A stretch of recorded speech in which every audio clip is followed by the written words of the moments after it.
When I realized I had a gift, I needed material to work with. I found this old book at a yard sale and thought it might do. Turns out Tanakh is what Jews call the Hebrew Bible, which Christians call the Old Testament. It's crazy full of stories.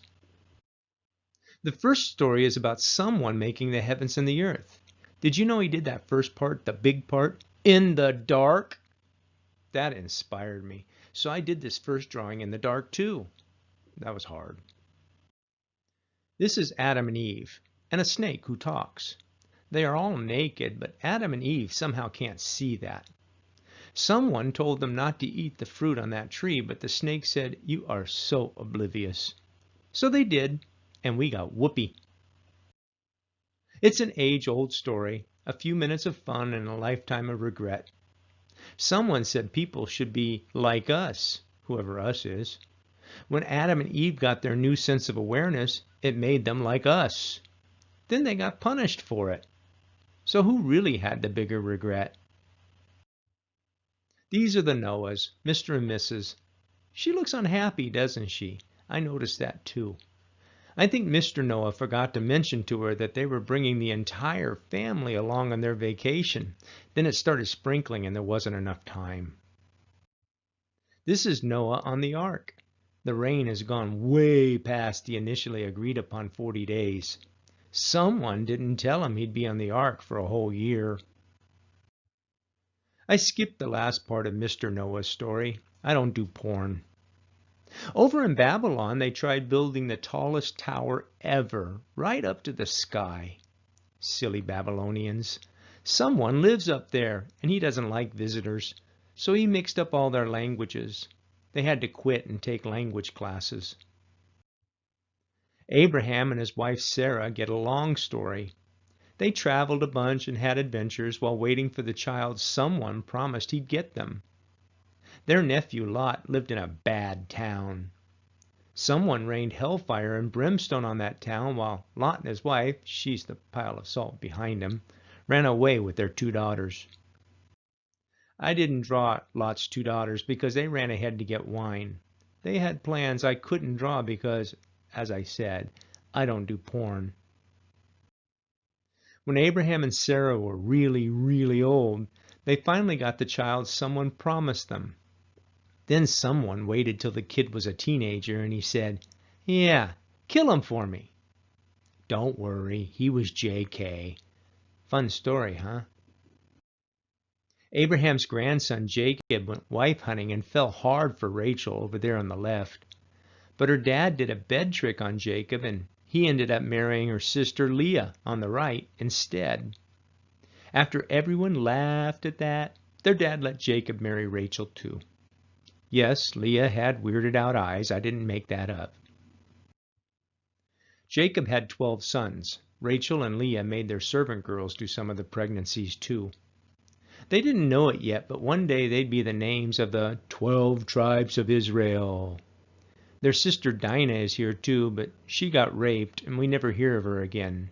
That's so jacked.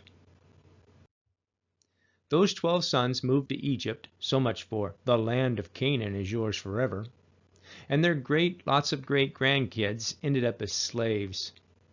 That's when someone got all mysterious in a burning bush and told Moses to lead his people to freedom.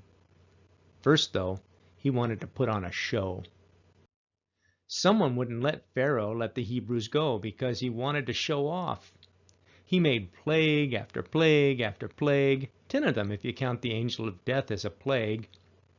While all the Egyptians mourned the deaths of their oldest sons, Moses and the people ran.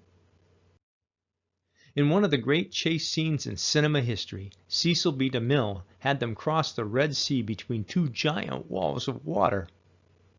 It was actually the Sea of Reeds, but that didn't fit the epic style, and besides, people were probably embarrassed about being such babies at the edge of a swamp.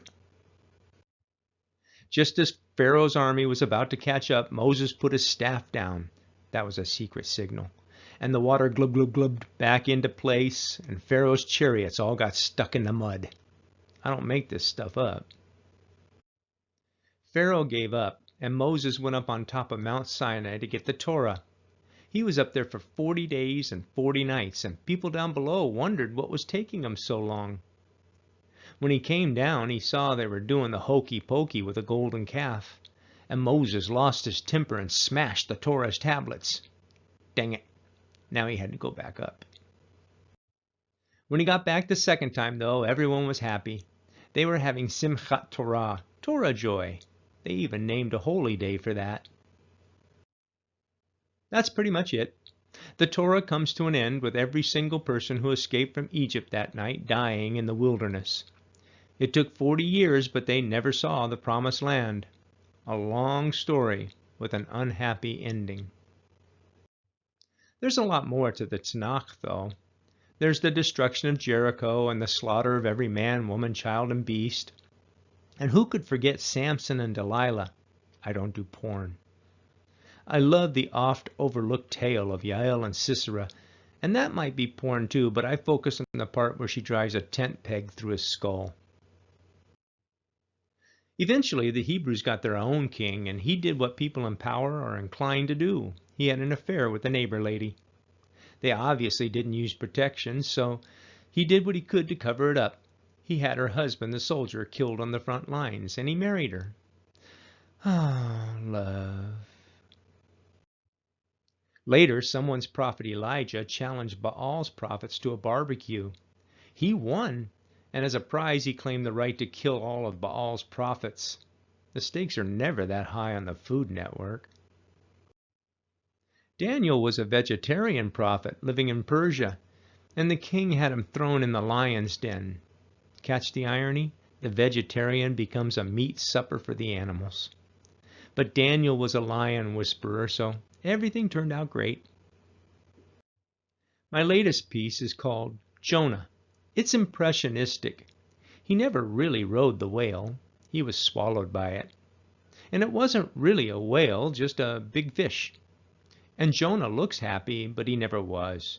In fact, he was a grump. People like Jonah make the Tanakh fun to draw.